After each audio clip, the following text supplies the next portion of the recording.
Today, I'm going to be talking about the Jake Paul versus Tommy Fury fight. Tommy Fury, son of one of the best and most well-known boxers, Tyson Fury, ends up winning the fight by split decision. It wasn't really that close, to be honest. Tommy did more work most, if not all rounds. A lot of people have been wanting to see Jake Paul lose since he started boxing and it finally happened. I am one of those people. I was pretty happy to see the winning streak end. This is the first time he's fought an actual boxer, and one that's actually pretty good. So this is his first actual fight, and one that could never be rigged despite it being trending on Twitter after Fury's win. People have had suspicion of Jake Paul's past fights being rigged due to Jake Paul saying it was all rigged after his scammer and scum brother, Logan Paul, lost early on. He said something about, oh, this is all rigged and such. This whole boxing thing is rigged. There was also some other times where during one of the fights it looked like Jake Paul signaled for one of the fighters, I forgot who, to do a certain thing like duck or something or put themselves open for the knockout punch. And one time Ben Askren was smiling after losing and people were kind of suspicious, so there's that. Speaking of fights being rigged and stuff, one time it's been exposed not too long ago. Logan Paul was telling Floyd Mayweather to chill and that the fight was basically all fake or not that serious, something of the sort, during one of their fights together. To go on, the fight overall I thought was entertaining and I actually really liked it. The only thing that Jake Paul really did significant during the fight was knock down Tommy Fury in the last round. But it was more so of a foot slip and possibly he kind of just fell over a little bit. It wasn't like a knockout or anything. And it was only for a second as he only went down on his knee or butt and immediately got up. And he was honestly pretty shocked that they were even counting because the ref started counting and stuff like he got knocked down pretty bad. That honestly made me a little hesitant on what the decision was going to be at the end. It was a split decision, so they thought it was close. Some people thought Jake won. I don't really see that. I think Tommy Fury did way more work and put way more effort in and such than Jake Paul did that whole fight. Dean the Great, a YouTube boxer, thought it was a draw. After seeing that awful take, I muted him on Twitter. Bro didn't watch the fight at all and is begging for Twitter interactions. That's quite sad, bro. A lot of people who actually watched the fight can see that Tommy took the W here. There was a supposed script that came out the day before the fight happened, which, why would you expose the script the day before and not during the fight so they couldn't change it? But to go on, the script was kind of vague and overall wrong, as it says here. The ring walk outfit was supposed to be like a baby outfit to troll Tommy Fury, which didn't happen. Tommy Fury's outfit was a tribute to his wife and newborn baby daughter, which this was already said in an interview before, supposedly, from what I saw in the comments. And also, it's kind of expected. For round one, the script says the fighters start off cautiously, circling around each other and throwing jabs. Jake Paul lands a solid left hook, but Tommy Fury responds with a quick right hand. I didn't really see any of that. People usually do act cautiously, though, so, I mean, it's kind of bound to happen, especially in the first round. The script says for round two, Tommy Fury takes control of the fight, landing several combinations to Jake Paul's body. Paul seems to be struggling to find his rhythm, and the crowd gets restless. The third round says Jake Paul rallies, throwing jabs and hooks to catch Fury off guard.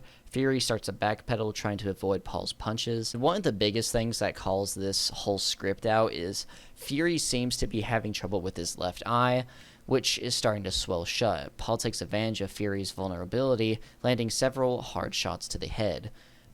One, how do you script someone's eye swelling shut? I don't know. It just, to me, the whole script is weird right here. Round 5 says Fury's eye is now almost completely closed, and the ringside doctor is called to take a look. Doctor determines that Fury can continue, but warns him that he may have to stop the fight if the vision deteriorates any further, which there was no issue with his eyes at all during this fight. I think he might have had a cut near one of his eyes, but that was it, and it did not cause any swelling. There was no doctor stopping or anything. To go on, the script says round 6, Paul smells blood and starts to press the attack.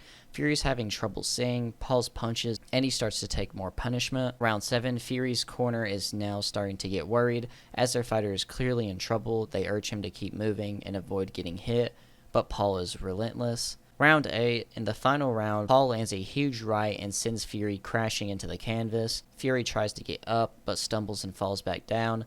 The referee starts to count, but Fury stays on the ground clutching his eye. Ringside doctor rushes to check in on Fury, but he waves him away.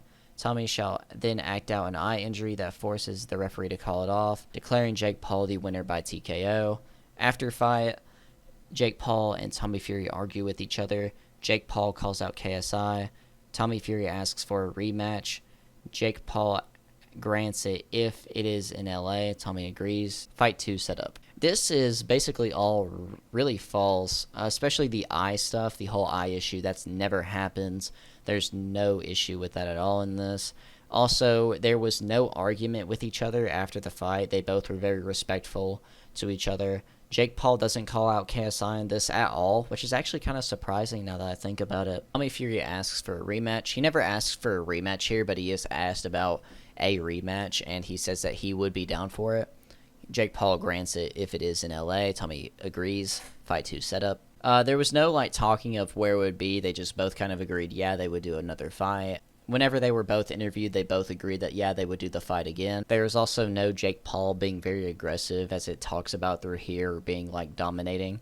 It was either even or Tommy Fury had a bit over him. Don't get me wrong, Jake Paul did get, a couple good hits. None of this happened. A little bit of it did, though, but it's only vague and obvious parts that are pretty predictable in a fight, like the first round. Also, Tommy Fury would never allow this to happen, and neither would anyone in the Fury family, no matter how much money they were given. They would never try to, hurt their reputation like this at all. They do have a rematch clause, though, meaning that they could go for a rematch, and they both said that they would be down for it. Honestly, I am, and I think a lot of other people agree. It was pretty entertaining and actually fun to watch. It's actually a challenge to Jake Paul, and actually something that isn't some retired fighter or wrestler or an NBA player, you know what I mean? KSI is probably super happy at the moment, as this means that he probably doesn't have to fight Jake Paul soon or have any beef with him for a few months while this all goes down. Speaking of KSI, here's his reaction to the fight. He tweets out saying, "Jake Paul trying to copy my bounce, LMAO. Funny thing is, he has no idea what he's doing with it." KSI thinks he made a boxing move. Odd, but okay. He also tweets out saying, "No, this referee is ruining the fight," which I don't really think so. I think he said this due to the 2 point deductions. One was given to each of them. I can't really remember why. It was probably something to do with hits to the back of the head and something else. I know that both of theirs were separate. Both point deductions were kind of iffy. I think one was more iffy than the other, though. But they both got one, so it was even, and no one can blame the ref for one or the other winning or losing, which I think is a smart move by the ref, and I think they should take notes. KSI tweets saying, "Honestly, I would destroy both Jake Paul and Tommy Fury." As well, he posts a video saying this in the next tweet. "Hey, yo. Don't mind me. Just smoking on that Jake Paul pack." Honestly, Jake Paul, trash. Tommy Fury, trash. The thing is, this isn't true at all, and the comments of this tweet agree. I don't know why he has such an ego. He couldn't knock out a crybaby quote-quote pro boxer and a rapper who had only a few weeks to train. If you're so good, then why didn't you defeat 2 of your easiest fights by far by knockout? Tommy Fury versus Jake Paul has been more entertaining than KSI's whole boxing career and an actual challenge. I don't even like Jake Paul, and I'm still saying this. KSI is going to have trouble going against Jake Paul, and it will be the biggest match and the peak of YouTube boxing. Salt Papi will definitely be a hard fight for KSI as well. I think KSI should fight Salt Papi before going against Jake Paul, because after KSI and Jake Paul fight, YouTube boxing is going to be done with, basically. It will only be a decline, as that's the peak. It will truly be the end of it. What really is left after these 2 fight? Nothing. But to go on, Jake Paul reacted very maturely to his loss. He posted a video saying this. Well, didn't think I'd ever have to make one of these videos, but happens, I guess. This is still the best job in the world. Thank you all for the support. This was an amazing event, and I'll be back. No worries, cuz. And here's Logan and Greg Paul, Jake Paul and Logan Paul's dad, and their reaction to it. Hey, it's a fight game. That's the way it goes. Sometimes you win, sometimes you lose. But it was still a great fight. It was still a great fight. Logan, what do you think of the decision? Absolute I think it's probably right. You think you want the rematch immediately? Jake and Tommy? Yeah. Yeah, probably. Yeah. Which means I get to fight the first. By the way, can I have a prime? So basically, they aren't really against it. I think overall it's an agreeable decision. I'm very surprised that they didn't go off the rails, but to be honest, it's very respectable that they didn't do this. Don't get me wrong, Logan Paul's still a scum, but at least he didn't make a big deal about Jake Paul losing. I think that if he wasn't in so much heat right now for all the scam stuff he's been doing, then he probably would have, and I think a lot of people do want to see that again. But I do want to see Jake Paul versus KSI at the end of the year.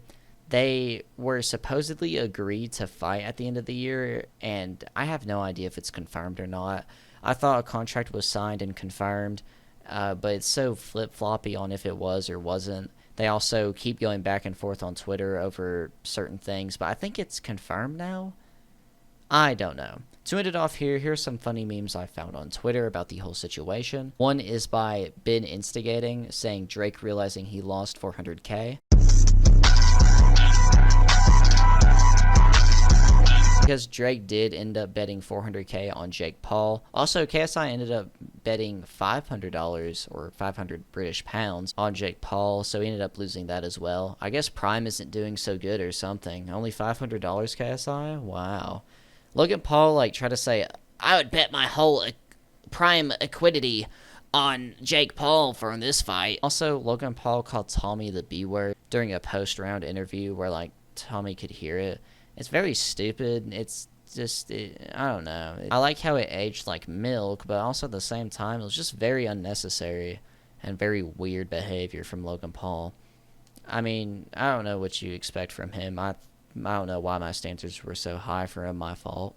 To go on, We Dork 1234 posts Jake when the over right hand doesn't work on old men. It's just this funny picture. I don't know what he's talking about old men for, but I did think it was funny.